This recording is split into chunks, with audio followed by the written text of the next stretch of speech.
Okay, I'm going to go ahead and share my screen.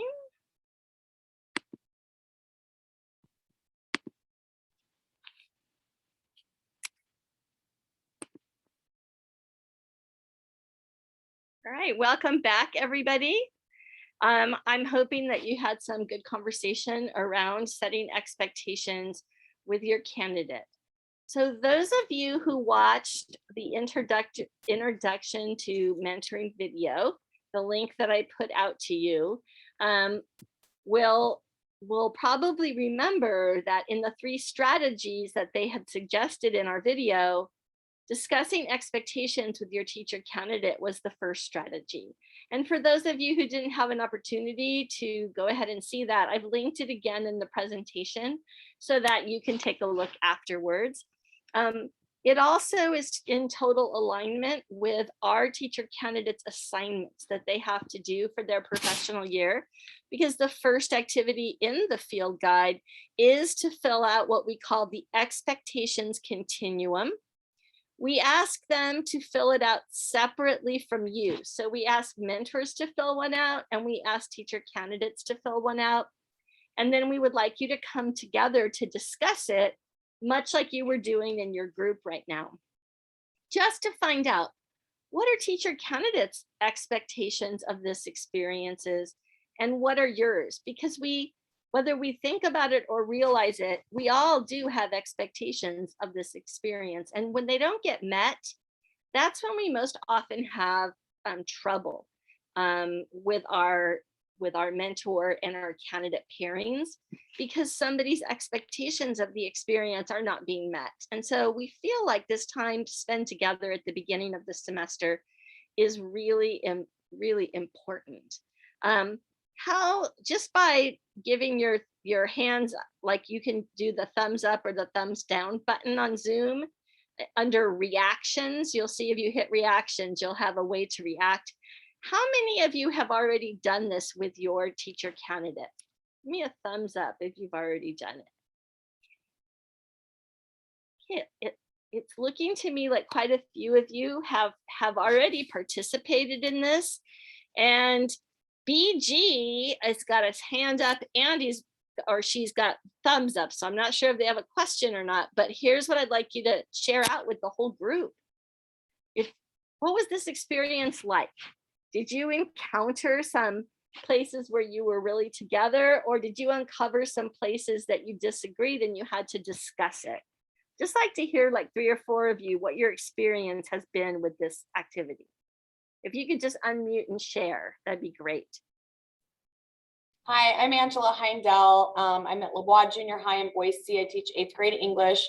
And Jasmine, my intern / student teacher next semester too, we did it together, and it seemed like we were on the same page in terms of flexibility. There were some questions that we were kind of in between categories, and I guess it would be more situation specific, where we were like, it would kind of just depend on the situation. But I felt that was a good start, that we had similar expectations, but there was flexibility there too. I think it made both of us more comfortable. Thank you so much for sharing. Anybody else want to share your experience doing the expectations continuum? It was pretty interesting when I sat down with my the teacher candidate. It gave us a chance to talk about how we were interpreting what the expectation, the statements were, and because they can be read a couple of different ways. And so that was pretty nice to go over and make sure we both understood what we were reading and what it was trying to say. Thanks, Becky. I find that too. I find like sometimes the ones we're the furthest apart on, when we really sit down and talk about it, it's that we're understanding those expectations in different ways.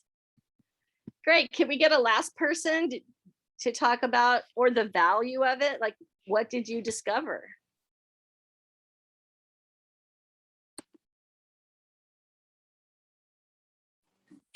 So with my teacher candidate, what I found out was going through this, it really kind of put her at ease that it wasn't going to be as scary of a ordeal as she was anticipating.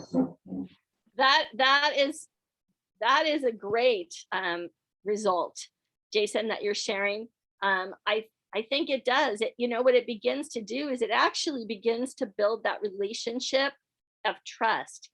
When you take the time to actually articulate what you feel about something, and so do they, you start to build that trusting relationship, and nerves start to calm down a little bit. So thank you. It sounds like many of you have already begun engaging in our mentoring strategy one, which is discussing expectations. And I would suggest that you revisit those during the semester, because sometimes something will pop up related to it later where somebody's not meeting expectations, and you have an opportunity to say, hey, remember when we did that expectations continuum thing? And we both agreed that it was really important to be on time. It's like a conversation opener that you can have later if you need to come back to one of these agreements that you've already made together. Right. The second mentoring strategy that they mentioned in the video was called micro teaching.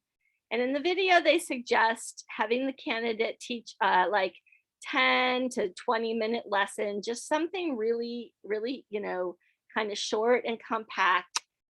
Sometimes I find that micro teaching is best with a routine or an activity that repeats over and over. So some people start their classroom in the morning with perhaps going over homework, or perhaps there's a spelling routine that happens each week, like in an elementary classroom. Or if you're in a kindergarten classroom, maybe there's some kind of, a carpet time or calendar time.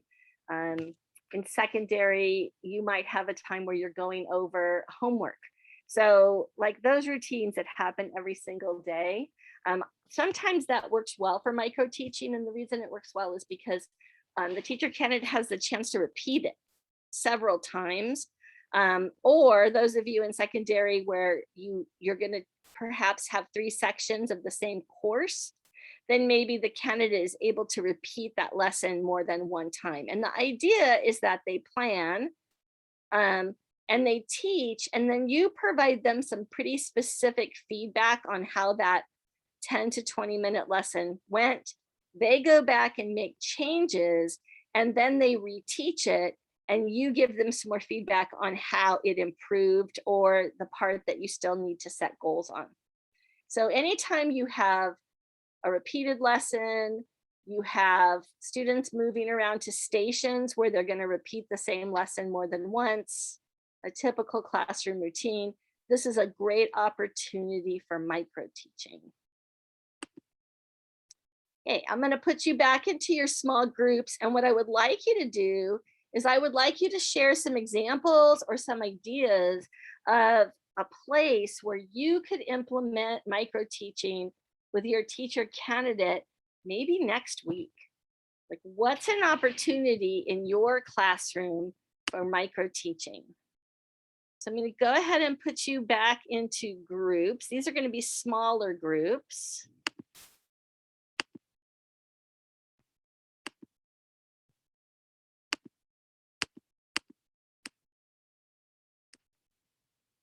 Okay.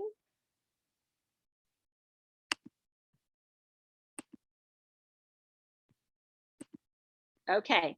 All right. Have a good share, and then we'll share out when we come back.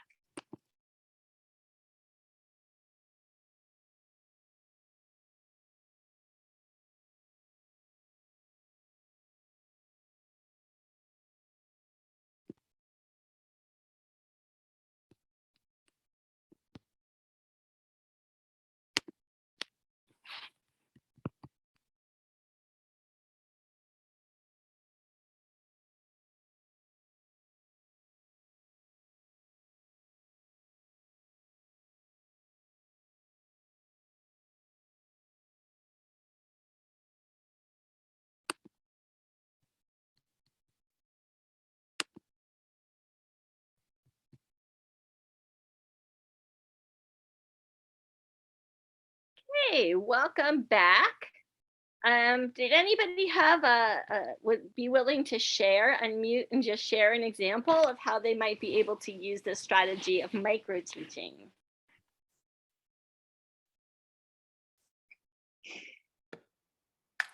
I am happy to share. My student teacher on Monday was able to teach 2 of my crafts class and 1 of my arts and crafts classes with their introducing their weekly sketch that they would be working on.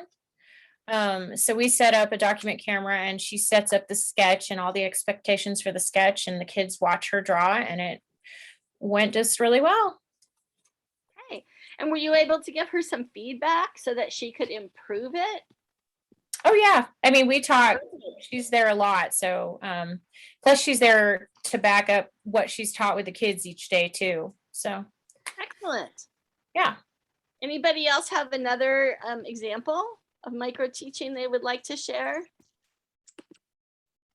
So my teacher has been really good about watching me do first block, kind of like what you were saying earlier about how we got 2 of the same blocks. And then when we moved to the next time that we're teaching the same class, we just came up with a system for her to make eye contact and give me a signal if she wants to jump in, especially only being 3 weeks in. And so that's been really nice because then she can kind of gear up and feel out the students and her confidence level. And so I'm seeing an increasing confidence. Also, but when we go out to breakout rooms, will you let us know how many minutes we have? Oh, perfect. So that we Thank can you. like Yeah. break up conversation. Thank you. Thank you, Tara. I realized I wasn't doing that while you were on the last one. Thank you very much. That would be helpful for you. All right. Thank you very much. So the third mentoring strategy that they mentioned on the video was co-teaching. And co-teaching, I think for most of us, is a little bit more familiar. It's something that many schools use as a strategy and a way to develop us as educators. Like I have grown and learned so much in my own career, co-teaching with other professors at Boise State. And before that, I was a first grade teacher for 14 years in the Boise district. And we did a lot of co-teaching together with our colleagues, with our specialists, and it really helped me learn and grow and develop. And there is substantial research that really backs up the idea that co-teaching is one of the most effective methods for helping teacher candidates really grow into their shoes as educators. So it's definitely got that research base, and just from my own personal experience, and I hope you've had the same experience yourself, that it is effective really in helping us all learn new skills. So I think the thing is that I always remember that it's 2 teachers working together. And they're sharing that planning, organization, and delivery. So a little bit different than the micro teaching, when the teacher candidate plans something and tries it and you give them feedback. They are an integral part of the planning together with you. You plan really side by side to deliver the instruction in some way jointly. And there's lots of different examples. They gave some on the video. And I've got 6 examples to share with you. One, so in parallel teaching, the class is split and the educators instruct groups. And so that's one approach that you can think about. And here we've got some strategies. So 1 teach, 1 observe, which is one person is doing the teaching, but the other person is actively collecting data on the students. And this can be a nice way for our teacher candidates to even get started, you know, or vice versa, really. 1 teach, 1 assist. So essentially, one of you is teaching and the other educator is providing assistance to individual students as needed. And then station teaching, where you would both be teaching simultaneously, but you would be teaching different small groups. And I think these are ways to get our teacher candidates involved, especially at the beginning of the year when some of them are a little bit hesitant. This helps them to feel like there's a way for them to be watching you, but also doing something at the same time, or doing something that's less threatening, like station teaching, where they might have a small group instead of the whole class. As the semester goes on, however, one of the things about co-teaching that's nice is that you can flip the roles. So while you have the mentor being the main or the perhaps heading up the teaching at the beginning of the semester, like in one teach, one assist, you might be doing the teaching while the teacher candidate is assisting. As the school year goes on, we want to see that flip. We want to see the teacher candidate taking the lead role in the teaching, perhaps while you assist teach candidates students that need a little bit more help. Okay, you also might see team teaching. So both of the educators might be instructing the class together. I see this happening a lot. So in your planning, you've agreed that each of you will take different parts of the lesson to feature, and the teaching goes back and forth. How much of the lesson the teacher candidate teaches might be smaller at the beginning. And I think we just heard an example of it earlier, like where it's okay for the teacher candidate to come in for the bits that they are feeling more confident and then stepping out. And then perhaps there's a more equal distribution of the teaching, and then maybe there's a point where the teacher candidate takes a little more of the lead. And then there's also this idea of alternative, or differentiated teaching, where maybe one of the teachers is teaching the main class and the other educator, as opposed to helping individuals, might pull a group of students off to the side to do something, either provide intense tiered instruction, provide a challenge group, something like that. You're both teaching the same standard and target, but you're doing it in two different or differentiated ways. So in addition to what the video was showing you, here are some other approaches. If you would like more details on these approaches, you can click the links on these two slides and you will find a document that provides you more explicit instruction about how to try these different approaches. On this slide, one of the people in the group is going to need to have the PowerPoint open, because there's a link here that you're going to click on, and it's going to take you to a document. So I'm going to put you in 6 groups, and each group, when you click, you're going to see group 1, group 2, group 3, group 4, group 5, group 6. So you just go to the group you're in, and there is a table of the 6 different co-teaching approaches that we just mentioned. And what I'd love to have you do is have your group brainstorm some examples of how people have already used these approaches or how you might use them in the future. You certainly are not going to get the whole table filled out. So maybe my advice would be to pick 3 that interest you and have your group kind of put some examples into the chart. We're going to go ahead and give, hang on just a second, try to see sorry. I have to go see our time here. There we go. We're going to give about 5 minutes for this activity, and then we will come together and finish up.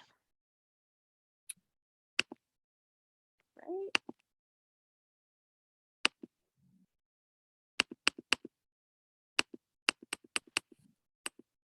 Okay, again, if you just come up with essentially three examples, we'll give 5 minutes and have fun.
Okay, I believe we are all back now.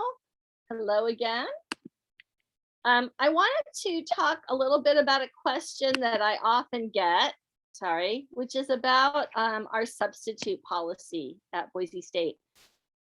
So, and then its relation to COVID and the shortage of subs. So, the policy at Boise State has always been that student teachers may substitute for their mentor teachers. And there is a limited number of days that they can actually do that. But that's great. If they've done the sub training, you can enter them into the system, certainly, and they can get paid, and that's fantastic. Interns can substitute. So those 3-day a week, 2-day a week students, they can substitute for you if they've completed the sub training and they have approval from your from their liaison and the principal. So different buildings have a different approach to that. If you're feeling like that they can do it as the mentor teacher, if your principal's okay with it and your liaison's feeling okay about it, then it's fine. We don't always have interns ready though the first 2 weeks, 3 weeks of school, as you can well imagine, because this is their first experience, for some of their first experiences in the classroom. So think about that. To really help spread, to prevent the spread of COVID, one of the things that we're asking is that we don't send the teacher candidates to sub in other classes if the reason for the sub is because there's been an exposure.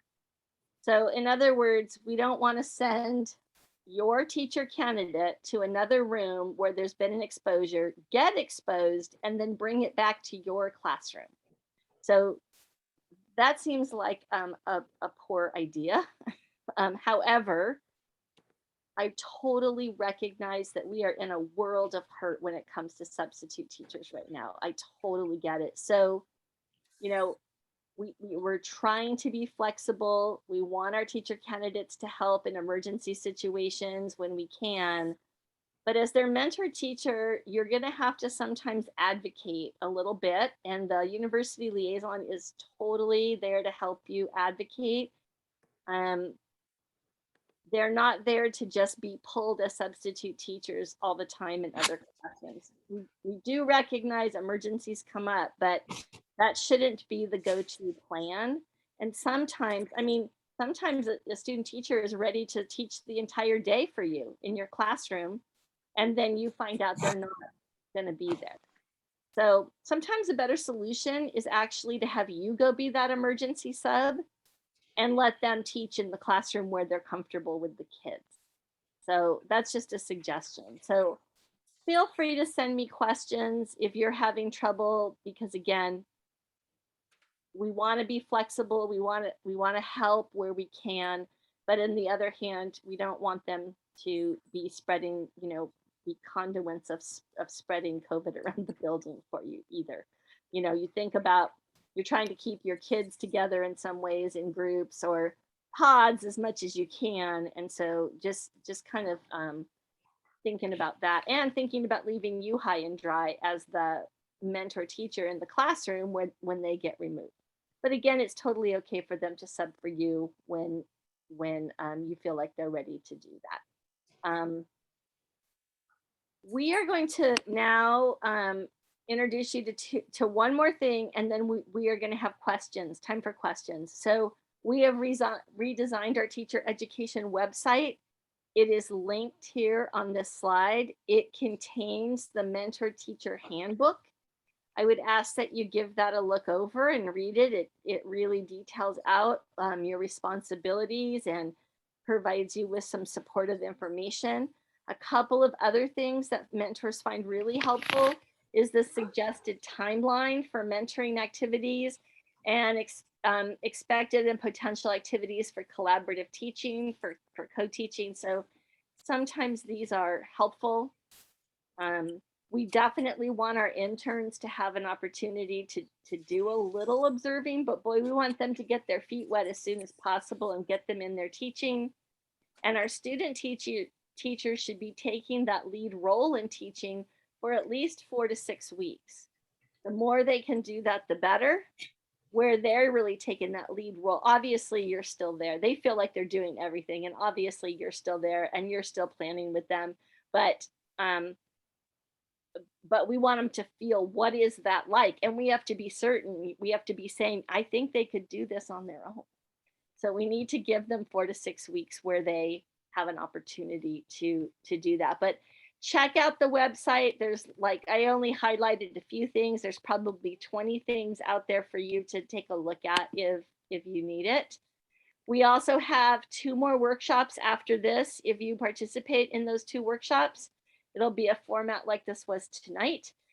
We'll give you a free professional development transcripted credit that you can use. So please let us know. I'm going to go ahead and put this sign up sheet in the chat for you, because we would love to know that you were here today for sure. And then we would love to be able to contact you. Mary Lee has already signed in for us, so that is awesome. I'm going to go ahead and put that in the chat for you.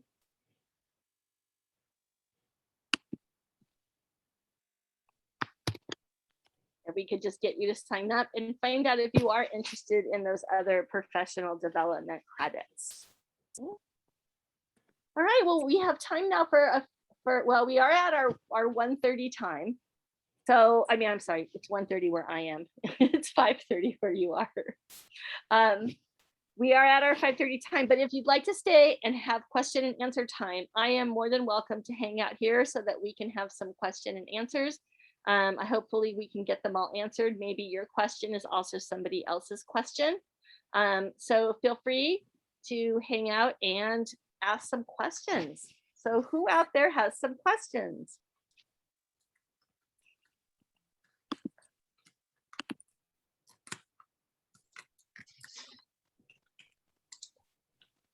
I don't see the sign up in the chat. Let me put it in there again. See it? Becky, can you see it now? Okay. Yes, I can see it. It was there before. It's the Google Docs. Yeah. Yep. And did you have a question also, Becky? But I do have a question. Great. And my question is, what is going to happen if we are going virtual? How is that going? What is that going to look like? Great question. So if you're going to go virtual, and which could totally happen, we've told the candidates that could totally happen.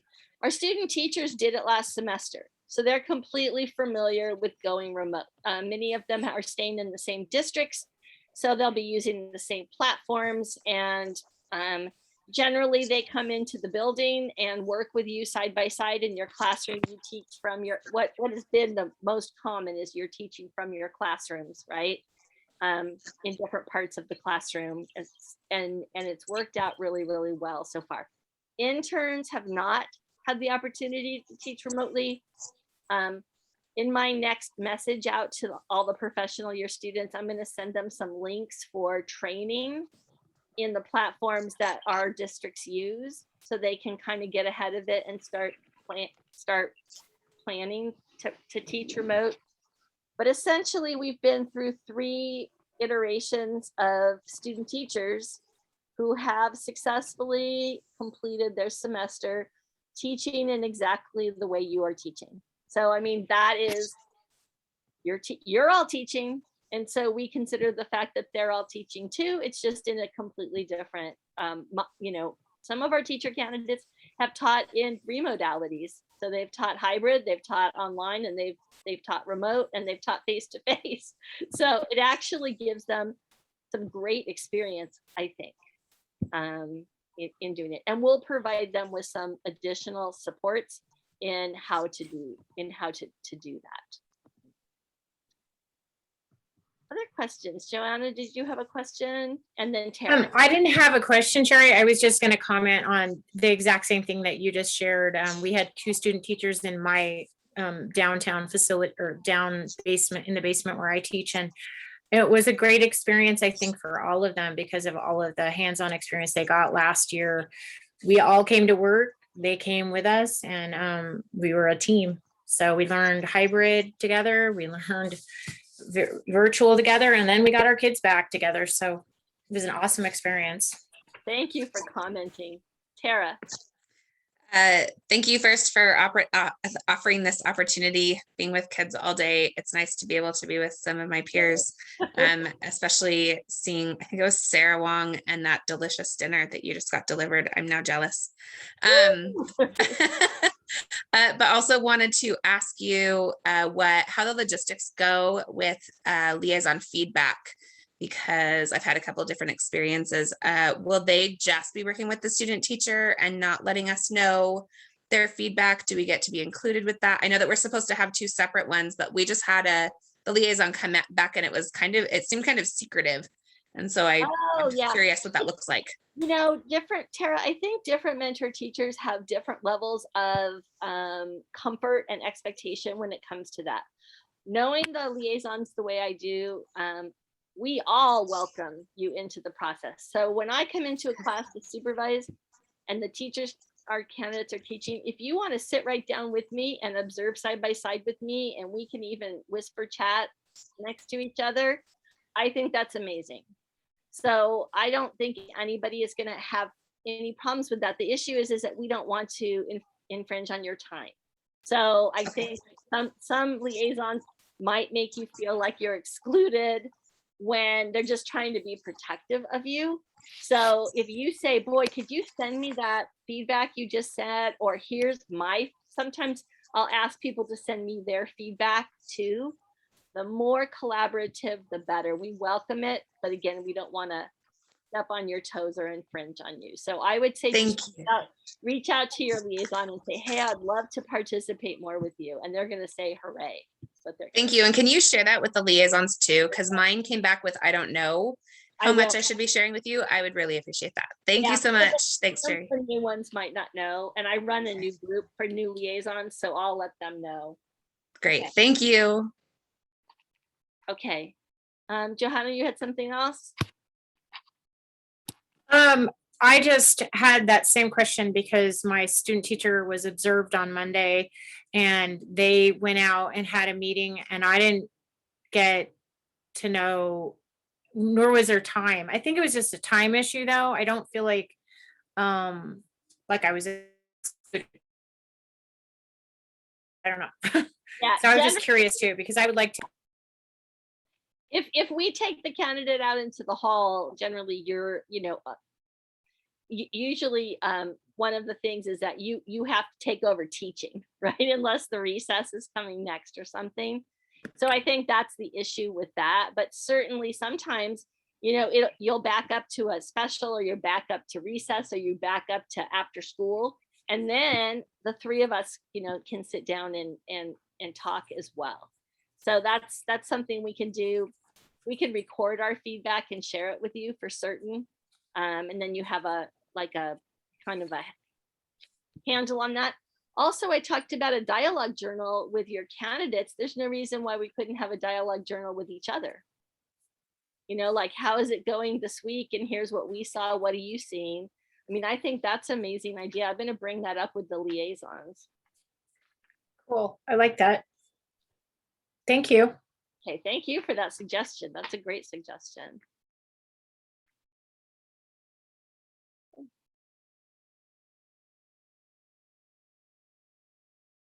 Well, if there's no other questions, I would like to just say I am available all the time. To you for questions. So, I think your first best place to get a question answered is with your university liaison, your specific or in-building liaison, the liaison in residence. And if you don't get a satisfactory answer, or you feel like you'd like more elaboration, or especially with a new liaison, they don't know, please reach out to me. If you feel like there's a concern with your teacher candidate, we want to hear about it as fast as possible, because we really believe in a developmental model. If they're not demonstrating the skills we want to see, then we want to intervene We don't want them to just hobble along till the end and then we say, oh, you fail. We want to write them a growth plan. We want to be really specific, and we want to give them as much time as possible to really meet our expectations. So that's why sooner is better with any concerns that you have. I'm sorry, I'm asking one more Oh, question. please. Yeah, that's why we're here. Masks. I'm so sorry to bring it up. Oh, no, don't be sorry. Yeah. What, can you just let us know the specific things that you've told candidates, just so that we know what is being said from BSU? Yeah, candidates have to meet the protocols in the building, your school buildings, and at Boise State. So they should be wearing masks, our teacher candidates. I'm not there. If you don't have that mandate or you don't have that expectation at your school, that's okay. But we've still tried to make it so that they feel comfortable wearing a mask in the school. If you have a teacher candidate, like you're wearing your mask, but they aren't wearing theirs for any reason, please let me know.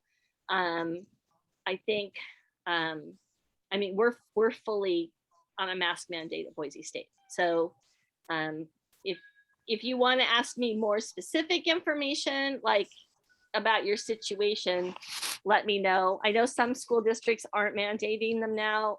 I don't, are there any of you that just aren't wearing them in your room at all?